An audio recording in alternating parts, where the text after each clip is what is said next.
Hello, IP friends. Welcome to another episode of IP series with Reader. If you haven't listened to my previous episode where I talked about the interplay or relationship of intellectual property and family, I talked about the Muhammad Ali case, some other cases. Just check it out and let me know what you guys think. You can also check out the two previous episodes about the Coachella Afrochella case as well. And yeah, welcome to my new IP friends who are just listening to me talk about intellectual property in form of copyright, trademark, patent, industrial design, trade secret, plant variety, and geographical indication. Now, if you are a returning listener, you guys are the best. I mean, thank you for always coming back.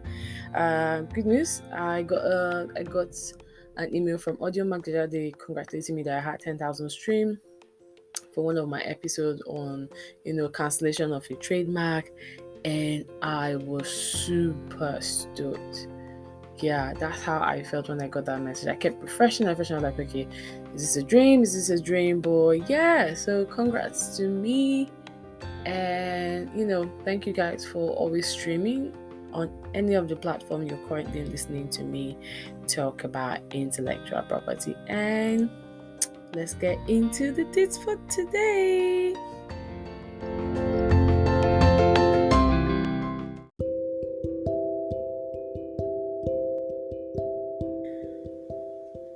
So for today's episode, I will be discussing, a patent-related case that affects the tech industry. I'm pretty sure you guys must have heard about it, or if you haven't, that is why I am here for you guys to basically just talk about this case. Now, it features Meta, formerly known as Facebook, and also Instagram against another company called Voxer Inc. and Voxer IP LLC. And this case is like in a twofold because they have the UK version and then they have the US version. And for the US case, and because intellectual property is territorial in nature, Meta was asked to pay 174.5 million dollars to Voxer Inc. For violating their patent infringement. So, if you're in the tech industry, this is a case that I would expect you guys to really pay attention to. If you're also a programmer or a developer or you work in the tech industry, do pay attention to this case. Or anyone that is in that industry creating stuff, solving issues, please share this episode with them. I would really, really, really appreciate it. I mean, I already appreciate all the support, but this is me saying it again. I would appreciate you guys if you can help me share. But yeah, per usual, I'm going to give you a backstory about the case, and then I'm going to do matter arising, where I, just make my comments. Those are my personal comments and views, and not legal advice. So you guys should not, misquote me or say Henri said XYZ. Please, please, please, please. This is just for educational purpose.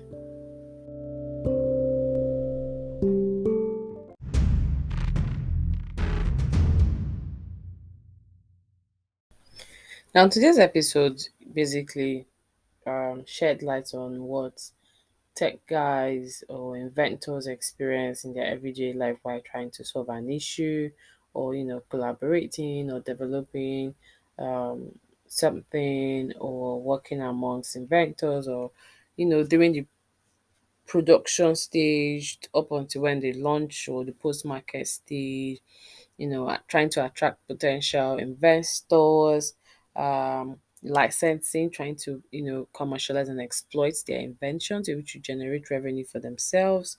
Um, it also gets to show that sometimes you might do everything right, but still not get it, not because you did not tick um, dot your I's or cross your T's, but because, you know, these things just happen.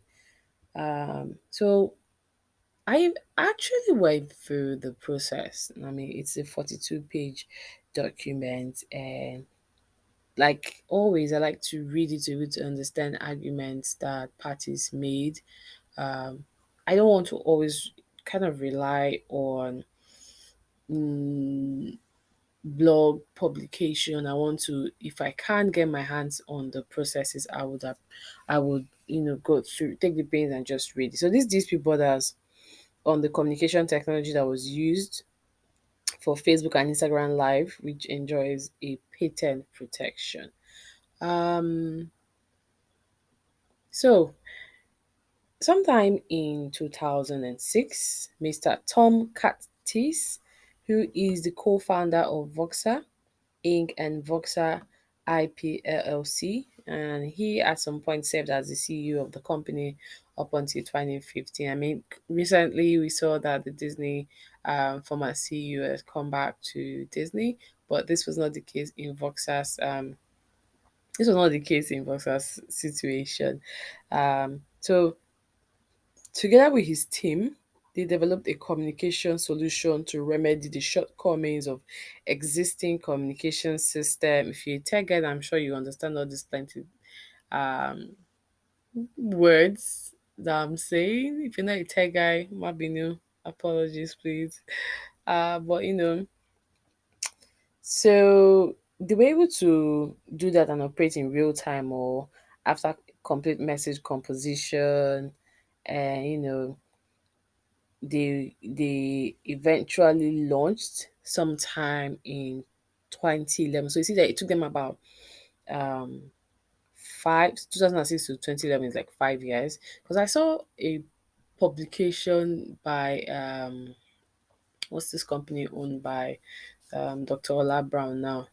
It's a health company, and it was like a review about top research and development companies or countries in the world, and no African country was listed, and it was sad. So you can see the amount of investment that some intellectual property owners eventually, go into just to make sure that they put out a proper product in the market. So 5 years. It took them 5 years, a lot of research and development, back and forth. It's like the 7 Up story where it's like, oh, try and kept trying and trying until they eventually got the perfect taste for the 7 Up. I think it was the 7 Up of Sprite. I really can't remember right now. Pretty sure most of you have heard the story. And you get what I'm trying to say. So they launched 5 years later. And they launched the Voxer Walkie Talkie app in 2011. I was just graduating from university then. You can imagine.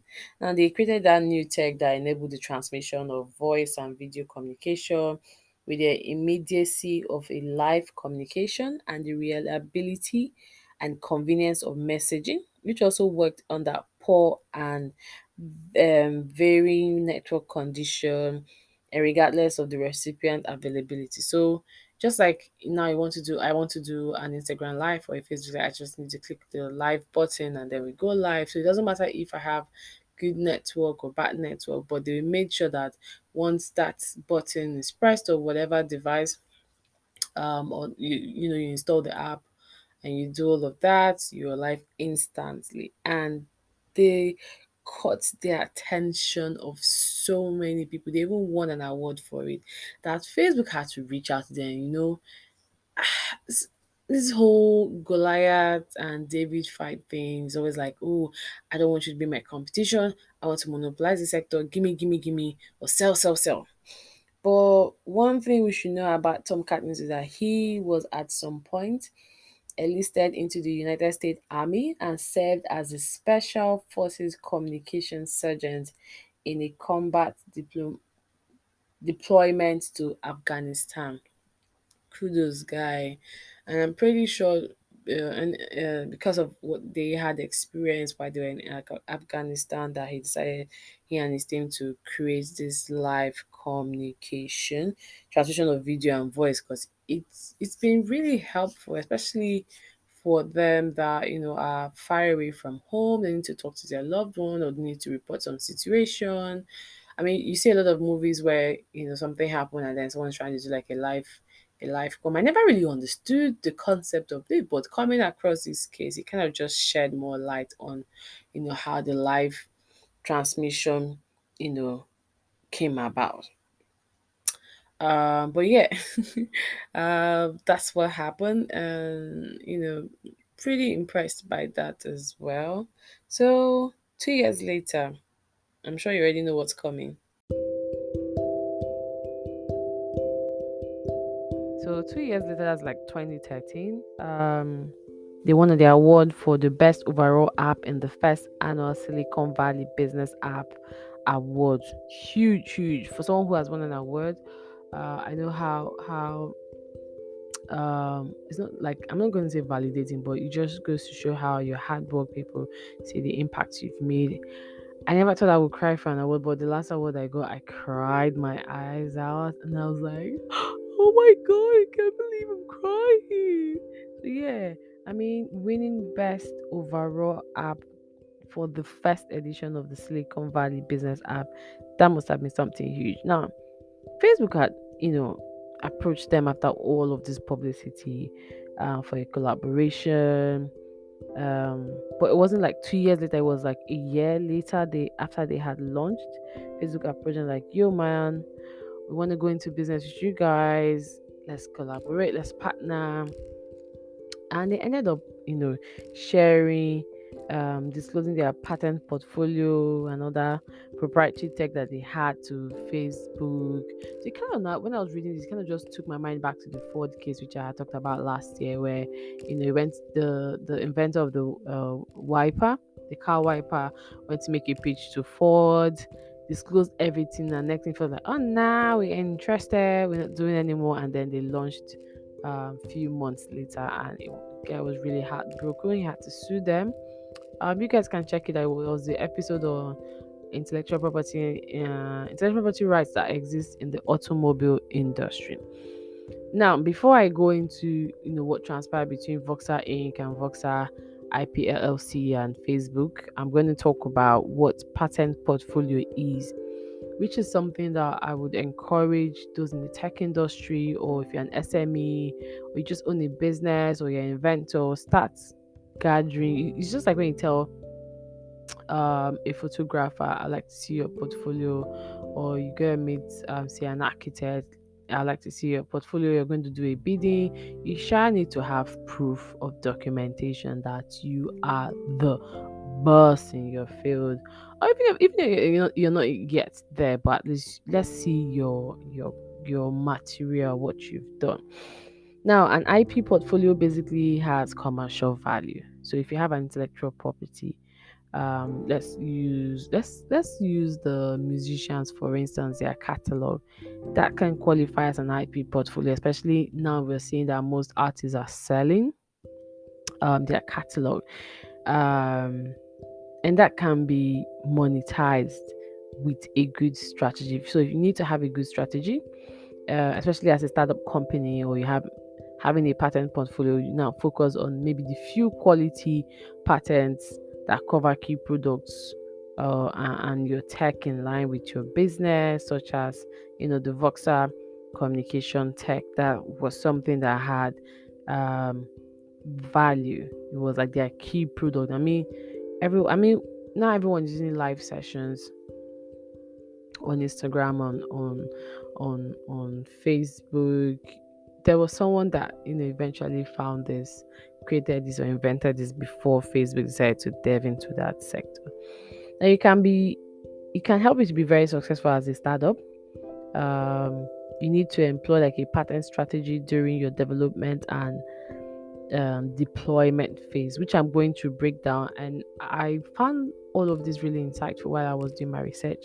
So the development stage or phase is when you're evaluating like the patentable tech, what can be patented in your invention, how to get your patent, which is like the right granted to you by the government to a patent holder, giving you the authorization to exclude third parties from making, using, selling, offering to sell, or import the new or novel functionality of your invention. So basically, kind of like crammed all the eligibility requirements for getting a patent into this little definition, and it has to be in line with your goals basically.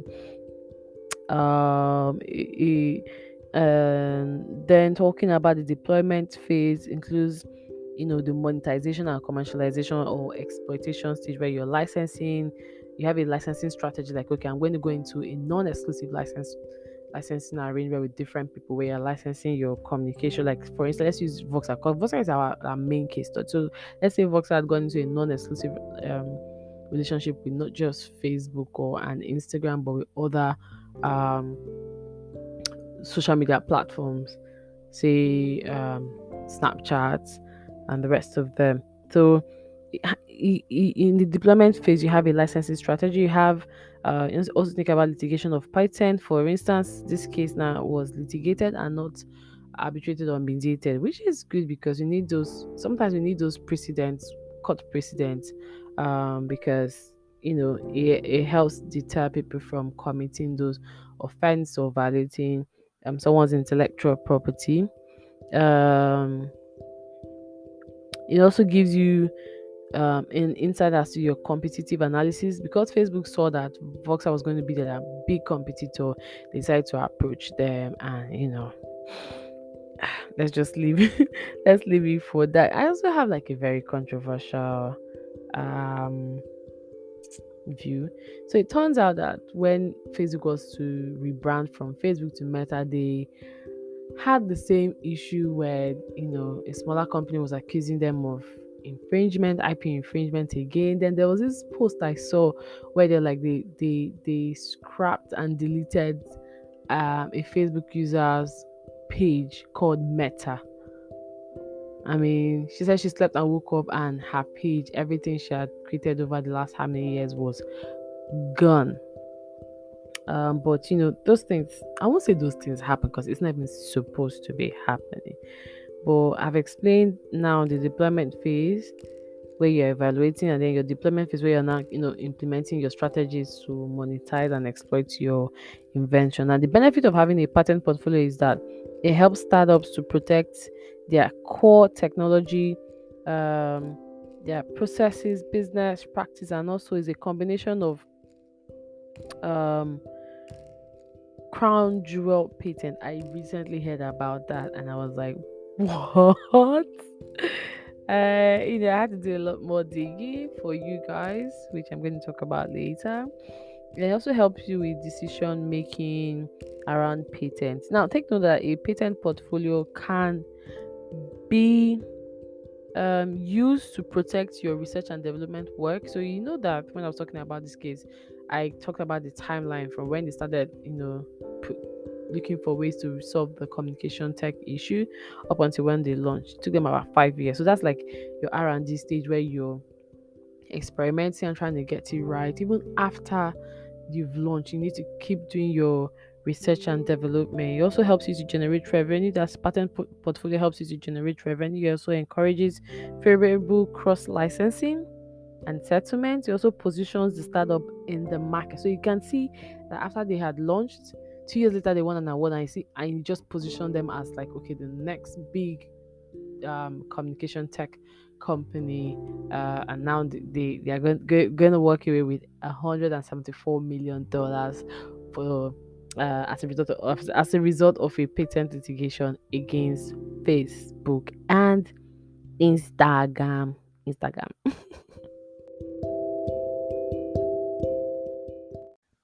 So I had also talked about the proprietary tech that Facebook and Instagram were being accused of violating and allegedly infringing upon. A proprietary tech is defined as any type of system, tools, or technical process that are developed by an intellectual property owner, such as software, computer basics, and are used.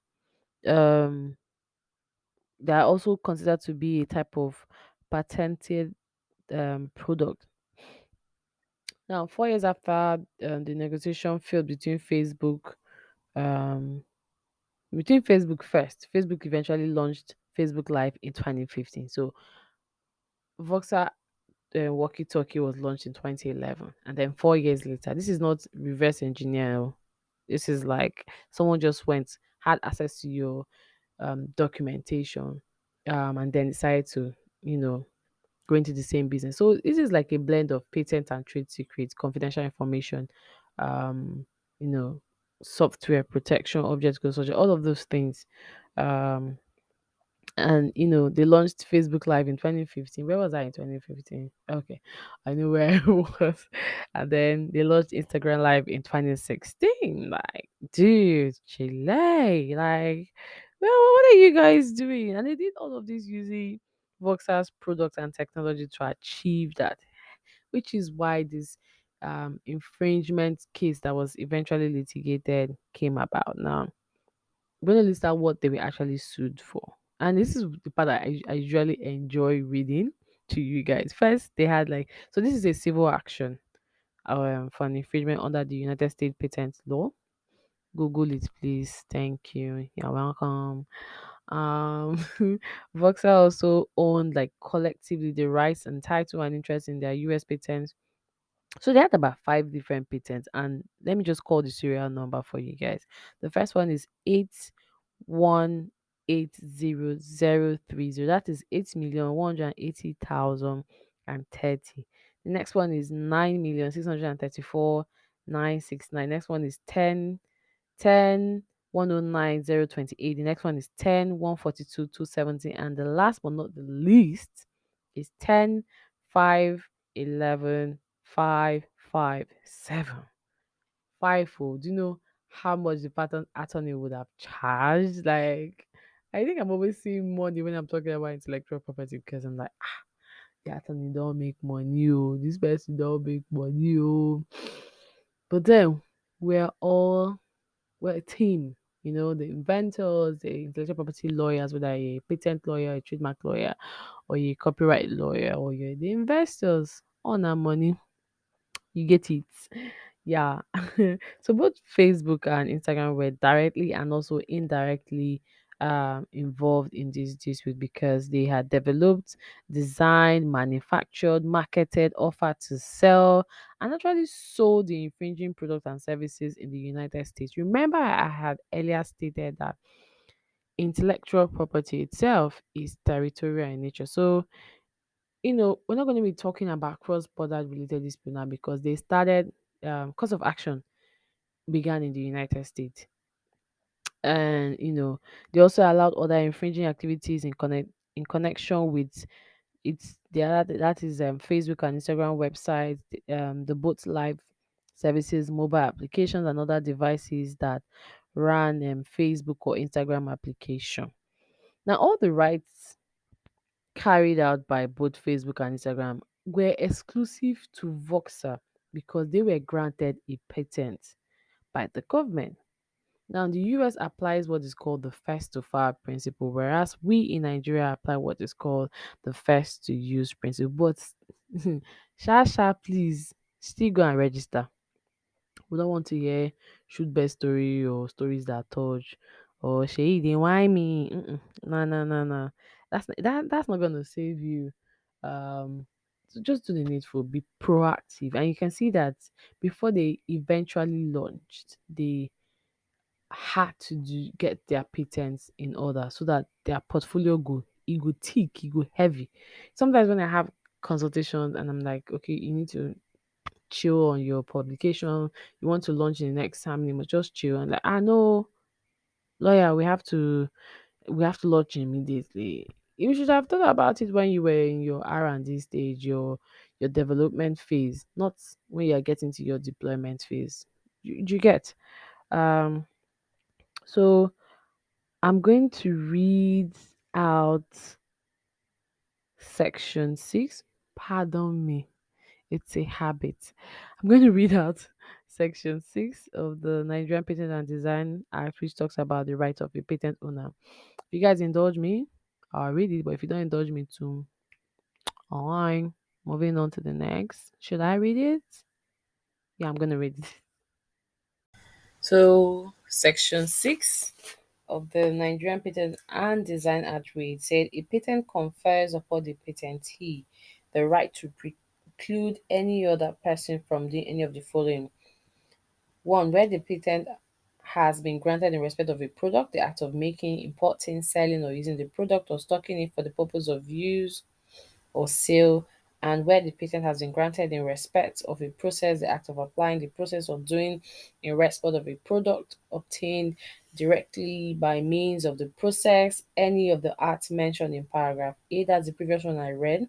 The scope of the protection conferred by a patent shall be determined by the terms of the claim and the description, which includes the plans and drawings. So when you're consulting, someone tells you, oh, you're paying for application, then you're paying for the claim, drafting of the claim. This is it, oh, the plans drawing, which describes basically the functionality of your invention, what really makes your invention new and novel.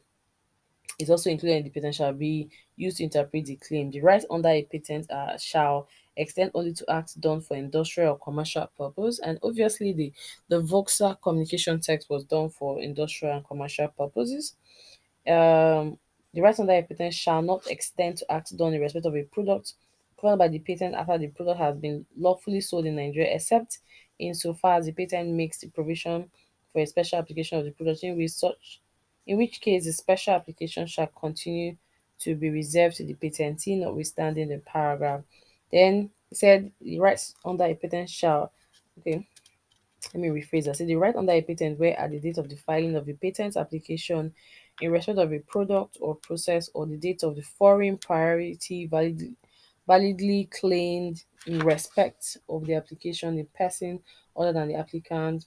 Now, the right under a patent was conducting an undertaking in Nigeria or is done in good faith or for the purpose of the undertaking, was manufacturing the product or applying the process or had made serious preparation with a view to doing so. Then, notwithstanding the grant of a patent, there shall exist a right exercisably by the person for the time being, blah blah blah blah blah. So I'm done reading it. But yeah, that's what section C just talks about. You know, so now when you talk about something that's also very sensitive that I think that a lot of people kind of ignore, but if you're in Nigeria, you want to do your patent registration, there are ways you can do it, either opt for the business model or for the utility model or for the the patent itself. But each of these have their timeline for registration. The fee to register depends on the invention in question. Also depends on the agent handling your brief, depends on the law firm handling your brief. If it's not a foreign inventor as well, now more money for you where you go spend sha. But that's about it. Not done with this. But that's about it about rights. Exclusive right granted to a patent owner. Um don't forget your patent law applies based on the jurisdiction or territory or country that you register your patent.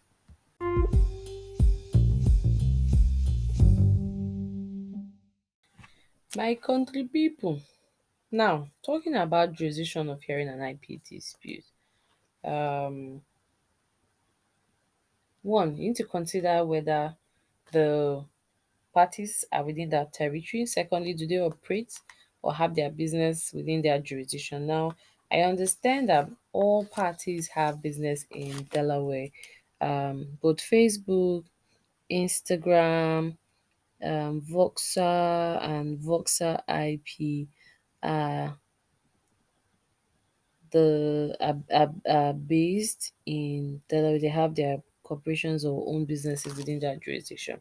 And because parties are based in the United States, and the infringement occurred within the District of Texas, then the court there has a jurisdiction of first hearing. Whereas if it was in Nigeria, the Federal High Court, which has been which has the right to hear intellectual property related dispute, would hear this patent dispute. But because they started in the US, they had their dispute being heard in the District of Texas. Now, there's also the fact that they chose not to pursue in other jurisdiction in order not to trigger a cross-border dispute. That's how I chose to see it until I came across the UK case and I was like, oh, so in the UK court, Meta won, that's Facebook and Instagram won, whereas in the US, Facebook and Instagram has been mandated to pay damages of $174.5 million. Oh, money.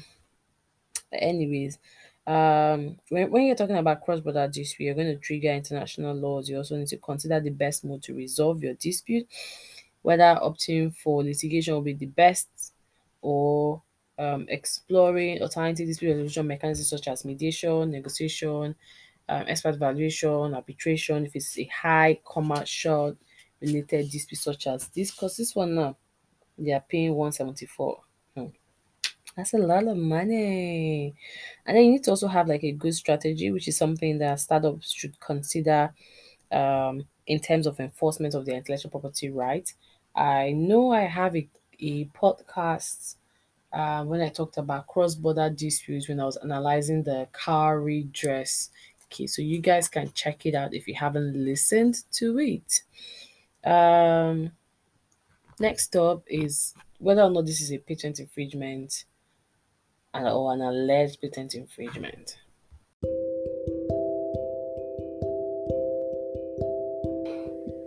So basically, when you're talking about intellectual property infringement, you would consider three things: was consent given, was permission given, was authorization given. Now, where this is absent, that is an alleged infringement. Now, Voxer and Voxer IP LLC sued Facebook and Instagram and relied on the US Patent Act. You guys just Google it. Patent infringement under the United States Patent Act. I'm not being lazy, trust me. It's not easy being awake. It is like almost 12:30. Okay. Well, basically, an IP infringement occurs where there's an violation. Sorry, my being violation or the execution of the exclusive right granted to an intellectual property owner, which is usually carried out without their consent, permission, or authorization. Now, in the event of a patent dispute, you must analyze, which is why consultation is good, because when you're having that consultation with your patent lawyer or your intellectual property lawyer or the law firm under your retainer, they're going to consider whether the patent in question meets the requirement of being new, novel, and non-obvious to a skilled person. And what is the sole purpose or benefit from the goodwill reputation, or if the person had intention of making profit from it. Now, there are types of patent infringement. Now you have what is called the direct and indirect infringement, and I came across this while I was doing this research. I just have to tell you guys, this is me citing somebody now in a podcast, or before tomorrow they accuse me of plagiarism. So I came across the Ted Polasek law firm publication on types of infringement, types of patent infringement. The first one, which is direct infringement. So this occurs where a third party is alleged to have infringed on a patent. So in this case now we use Facebook and Instagram, who they were accused of making, marketing, distributing, offering to sell and actually sold infringing product of Voxer enabled transmission of voice and video communication with the immediacy of live communication and the reliability or convenience of messaging even under poor. So they directly, did it by themselves. Now, indirect patent infringement will occur where Facebook provided Instagram, which is like a subsidiary, to support provided Instagram to and supported them to directly infringe on Voxer's patent. And this can be via an induced it's not easy. This can be via an induced infringement where a party who is aware of the patents encourages or influences another person to commit the act of infringement. So Facebook is more liable here than Instagram, because you can just say they were induced. Yes, let's go with that. Whereas for contributory infringement, this occurs where, for instance, Facebook supplies Instagram with components of the patented telecom and multimedia communication belonging to Voxer IP LLC. So the beauty about, or the thing I like about Vox is that they didn't just focus on being a company. They also set up like an IP company for licensing and commercialization of their intellectual property rights, which is something that I would advise that startups or anyone working in that space and listening to this should consider. Where was I? Yeah, so belonging to Voxer IP LLC, said to have Voxer IP LLC has over 70 United States patents granted to them since their inception in 2011. I cut cap for now. It's not easy. It's really not easy. I was going to list the patents that they have, but I think I already listed the first five that were in this people. But it's just only about the business itself that they have over 70 US patents. I'm still seeing dollars and pounds and naira. Should I include naira? Even though our but yeah, I'm seeing money. Like this company meant business and really wanted to make money. Now, one advice is that as a startup, sometimes you get invited to the table for an offer of sale or the license or potential collaboration. Now, you will freak out in the office, so as in scream, gyrate. When you go for that meeting to negotiate, ejo, I dey beg. It's not everything you go and tell them. I know you're excited. You're like, the whole Facebook reach out to me, say they now disclose certain things. Anyhow, we see and we take on. I mean, now we need to be more wary about, data, privacy related issues, cybersecurity related issue, and the rest of them that businesses are also considering espionage, theft, confidential information being stolen, a list of customers, XYZ, all those things. You need to be very wary. So when you get there, make sure you are IP insured. When I say IP insured, it's not by bringing out non-disclosure agreement. Yeah, take a sign before we continue. No. Register your intellectual property, because you see that Voxer did that. They registered their intellectual property that even when Facebook reached out to them 2 years later, they were solid. They already had a patent portfolio and they shared. Maybe they said take that because they say you should learn to take risks as a business person. They took that risk, but you see now they in court now and they eventually sued. But you need to be IP insured before you begin any conversation. Mind what you share or disclose from your portfolio. It's not everything. How did you come up with this bag that is flying? Oh, we thought about this and they did. Don't do it. Don't do it, I beg. Don't do it.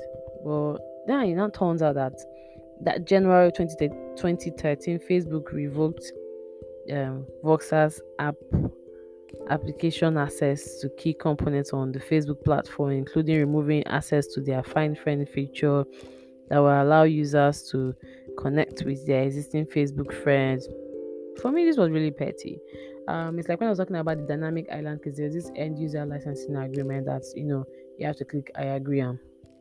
So imagine they had to disconnect. It's like a meta case where I said they scrapped somebody's profile of how many years person don't they create content to the content creator.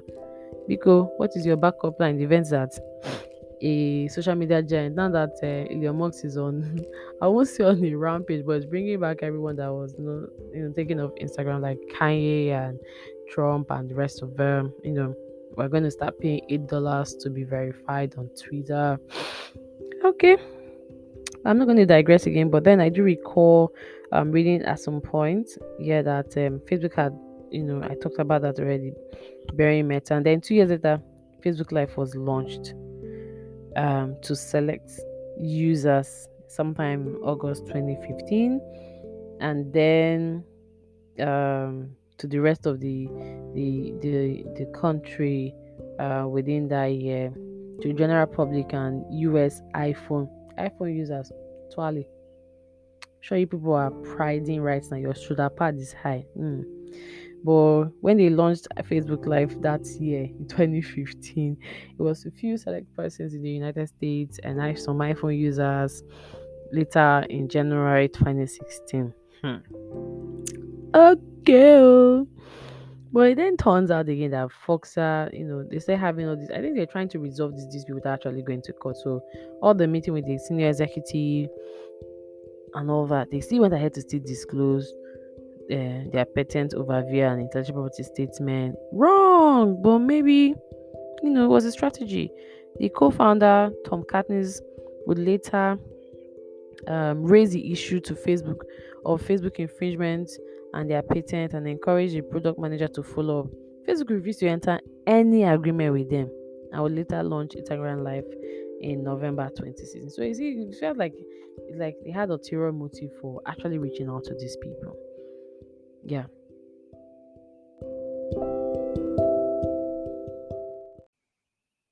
I'm going to be doing like a Did You Know IP series podcast edition. But yeah, did you know that even with a non-disclosure agreement in place, you still need to also always consider the risk of disclosing certain information, as was done by Voxer. And the reward sometimes for disclosing your confidential information is that somebody like Facebook, who has the resources, connection, everything, can become your competitor. Like, I don't know where Voxer is right now. Pretty sure they're thriving somewhere, but everybody knows more about Facebook Live and Instagram Live and Snapchat Live. Not so much, but now you have more platforms like Clubhouse, though not, I mean, not video live, but audio live. You have the Twitter Spaces, audio live. LinkedIn also started a live creators video live sessions and the rest of them. You also have other apps that you can use to do live sessions on LinkedIn or Instagram and the rest of them. So next up, I'm going to talk about remedies in the face of an infringement. Where your rights has been infringed, what what advantage do you have? Because people are like, oh, the law doesn't work. It they work. It they work.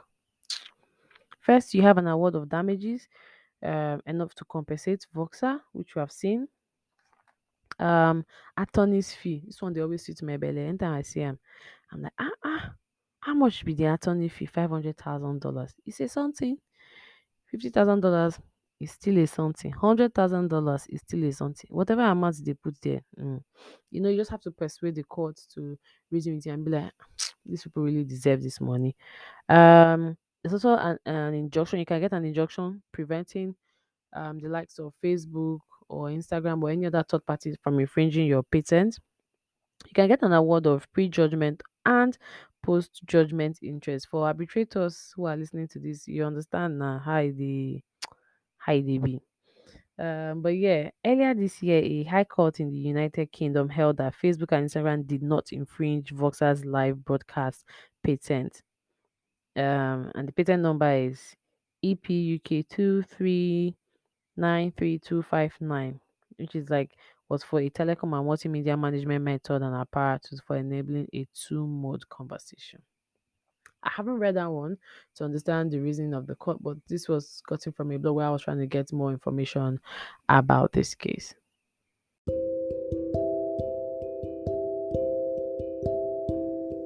So, just to buttress my conversation about intellectual property management and portfolio, I would want my IP friends or new listeners or my new IP friends to know that as an intellectual property owner, your IP strategy has to be in line with your company goal. So it's just like you coming up with your goals for your company or your business proposal. What do you intend to achieve in the society? And I'm trying to connect this to your IP portfolio and IP management, because when you're talking about intellectual property portfolios, it's more or less like a collection of your business intellectual property rights and goodwill. So, like our case study for today, Voxer's intellectual property rights as to the patent that they had for all of their 70 patents they had registered in the US, which is inclusive of the 5 patents that were or are in dispute. I am aware that Meta, which is like the parent company for Facebook, hasn't appealed yet. Based on publication, they are yet to do that. But then when you're talking about intellectual property management, this basically helps a startup or let's use Voxer now. They helped Voxers to own their intellectual property, which is why they were able to, exert their exclusive rights to prevent third parties from selling, making, marketing, producing, importing, exporting, and using their patents. It also gives you the opportunity to monetize. You also get to monitor, authorize, and unauthorized use of your intangible assets. And we know that when you're talking about consent, permission, authorization, you need to reach out to the IP owner and get clearance to be able to use it. It also helps you, an IP management or an IP management portfolio helps you negotiate licensing deals, collaborations, franchising, assignment, which is what Voxer and Facebook were trying to do until one person decided to place me. They're like, nah, I have to be the only competition in the game. So it's like a video I watched today online where the guy was like it was like a podcast recording during the studio. And he was like, what phone do you use? What phone do you use? What phone do you use? And everyone was like, iPhone, iPhone, iPhone. And then he was like, we can't let this one company monopolize the market, which is, we need a better option. The other Google or Android phones are good, but iPhone has made themselves seem like, oh, if you're not using an iPhone, you're not like in it.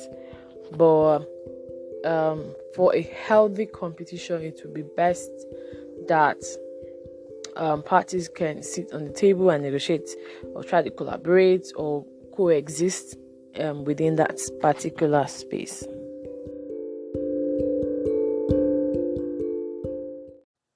Now, I don't know if you recall when I talked about the Voxer Facebook UK case. Now, in that particular case, Meta, who is like the parent company of Facebook, applied to revoke Voxer's telecom and multimedia management method and apparatus patent on the grounds that it was lacking in inventive step and not sufficiently clear enough, and therefore they were challenging the validity of Voxer's patent. That was like their defense in the UK, and it's a pretty interesting view because I got to find out about what's it called now? Wait, you guys should just give me a minute. Give me a minute. So I got to find out about there's this new so it's called the doctrine of equivalence for patents, and there's another one. I think it's like a German word. So it's the Formstand defense, which originated in Germany, and it was very insightful. So if you guys need more deets about that, then you gotta send me a DM. Send me a DM or send me a message or send me a voice note here, and I will do my best to respond to you guys. But what I wanted to focus on in this particular area is talking about how to resolve intellectual property related disputes as related to patents in Nigeria. Now, if this was a Nigerian case, Facebook would have applied to courts and obtained what is called an order of stay of proceeding, which is used for it's used in a scenario where the defendant would hold basically what that does is that if it's a live suit, you would get that order. It's more or less like you're trying to appeal a ruling that was given by a lower court, and let's say maybe it was the Federal High Court that you decided to go to the Court of Appeal to give its own ruling regarding that particular issue. Let's use the defense of inventive step and not being sufficiently clear. So it's basically halting a process in a lawsuit, which is usually filed waiting for the decision of the higher court. Basically, when a ruling is delivered and let's say the defendant is not happy about it, they'll go from the Federal High Court to the Court of Appeal to file a stay of proceeding. I hope I've made myself clear, but if I haven't, Please forgive me and just meet your lawyer to basically explain what a stay of proceeding is. Now, another question that I sometimes get is there like a timeline for IP related dispute? For instance, in this case, is there a timeline for patent infringement suit? So I'll answer it in twofold. The first one would be that actually commencing that suit in the territory where the dispute arose, because of how the territorial nature of intellectual property. If it's in Nigeria, or if this was a Nigerian case, it's going to take parties like 12 to 18 months from trial.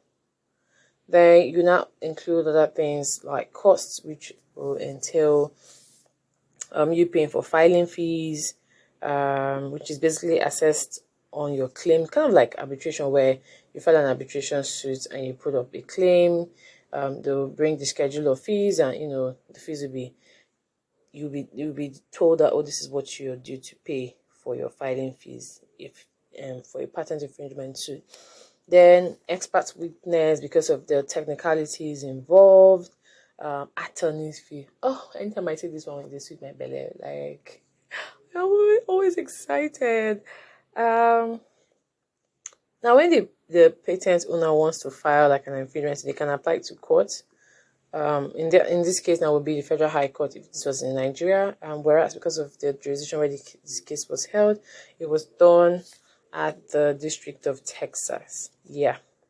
Basically, you can file for an order of interim injunction, which is mostly used for extreme urgent cases or scenario. Or you apply for an interlocutory injunction, which is done to prevent the alleged infringer from continuing their infringing act. Now, to answer my previous question as to the timeline to commence an infringement suit, there is no timeline to commence an action for patent infringement. And for an infringement suit to take place, it must have been committed, say, in Nigeria or in the District of Texas, where parties operate. Yeah, where their business operates. Just hold on. Yeah. So that is where that would take place. You just go file the suit because of the territorial nature of IP. Now, we're not going to look at the cross-border related dispute where, Voxer, you recall I also talk about the Voxer UK case, which is like the same thing that they are suing Facebook for.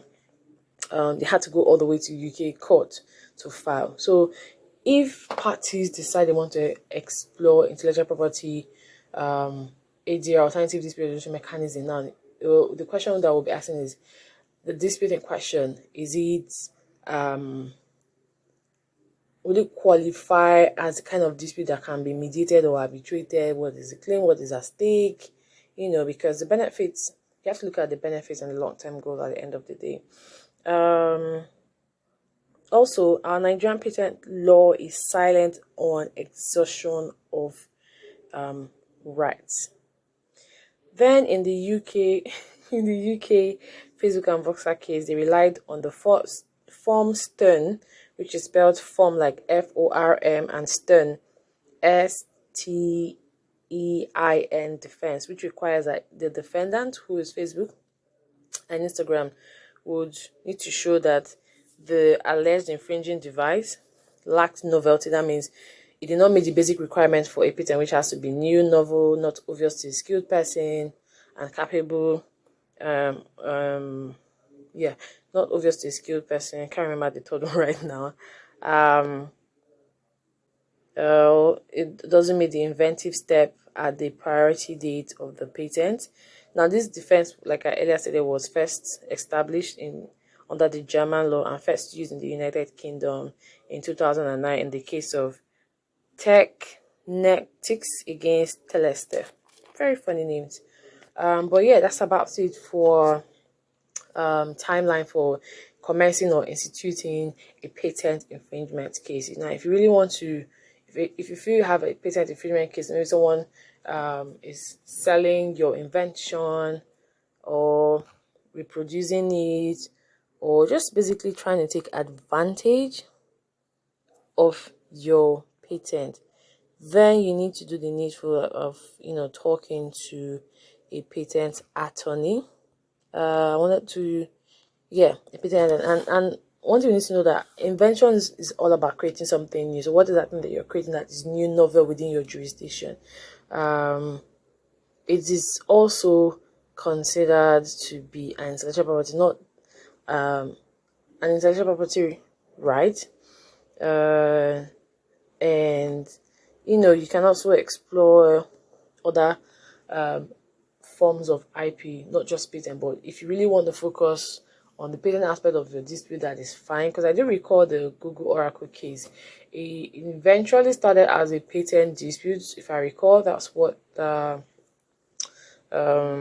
was informed when I had my guest on my show.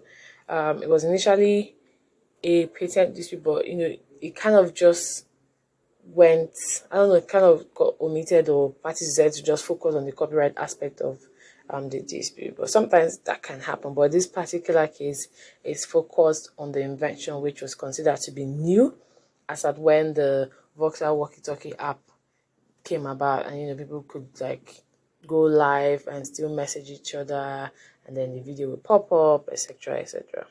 So we're wrapping up soon. So I hope you're as excited as I am wrapping up this episode, and I hope you guys learned something.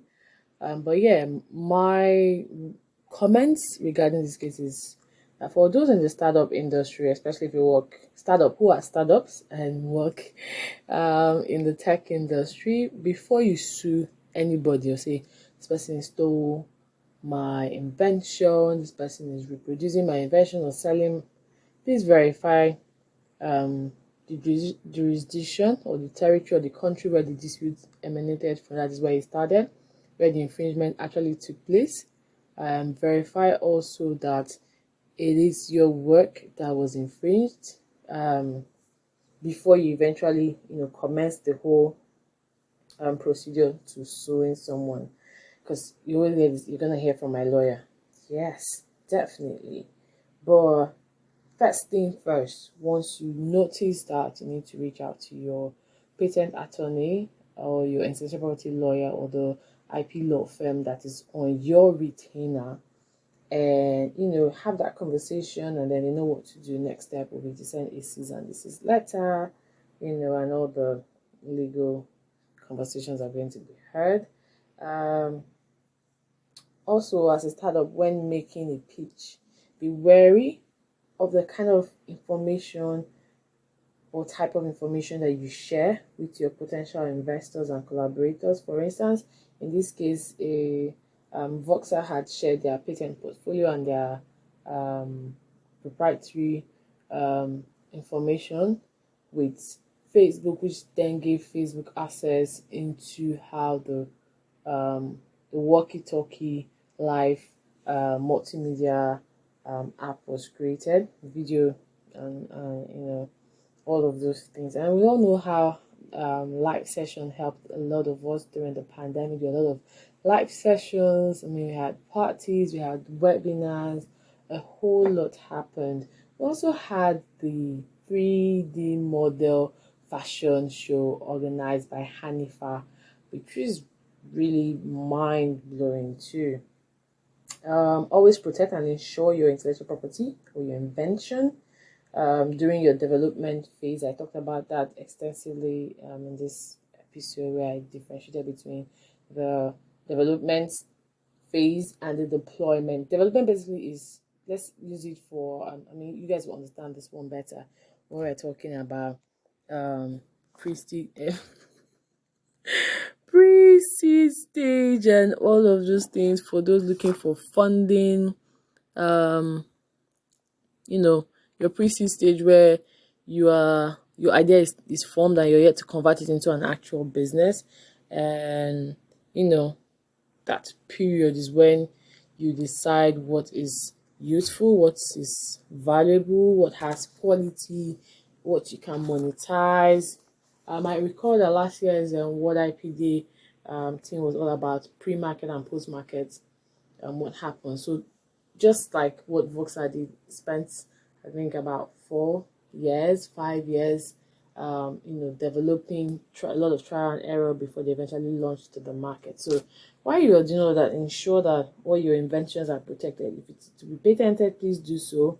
If it's to be trademarked or registered as a design right, please do so.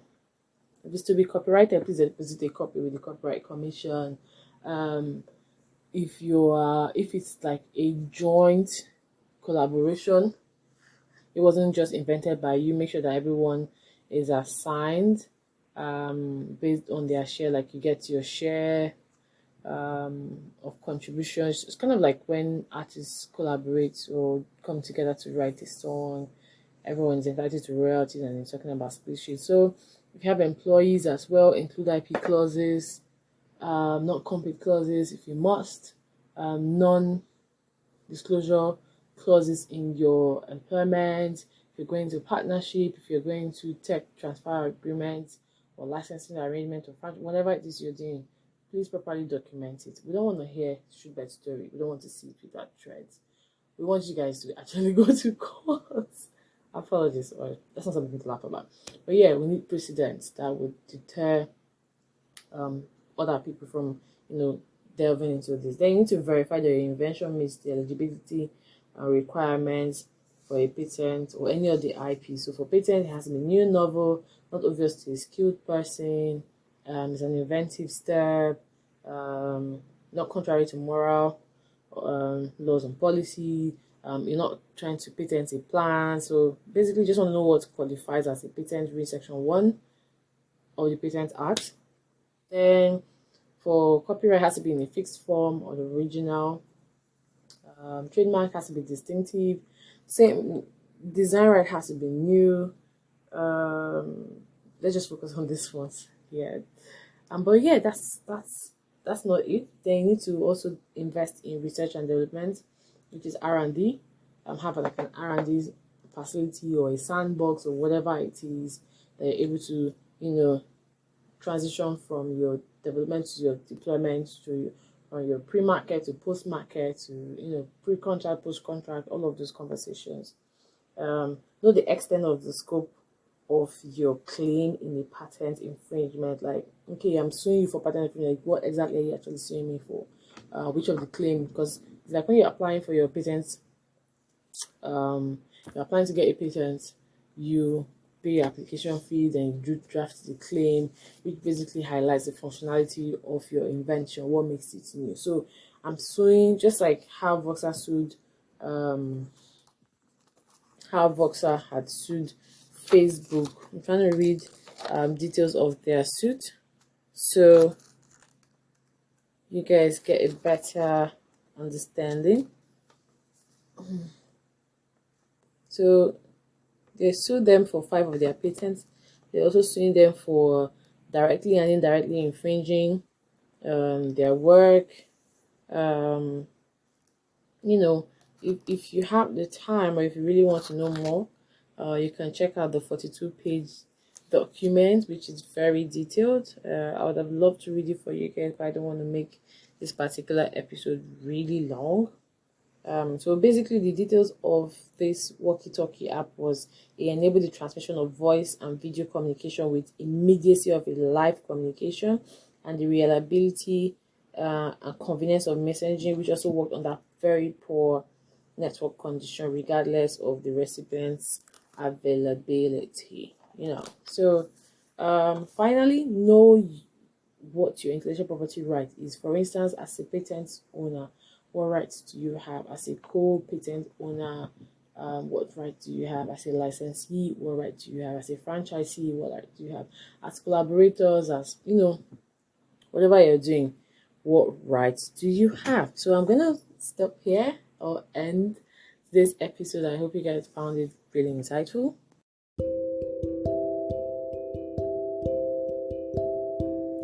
So we've come to the end of episode 83. Thank you guys for listening to me talk about this case in particular. It's been a long time coming, but I'm glad I finally got to do it. I just posted the Twitter version a couple of days ago, so you guys can read that out. That's like the abridged version of this podcast.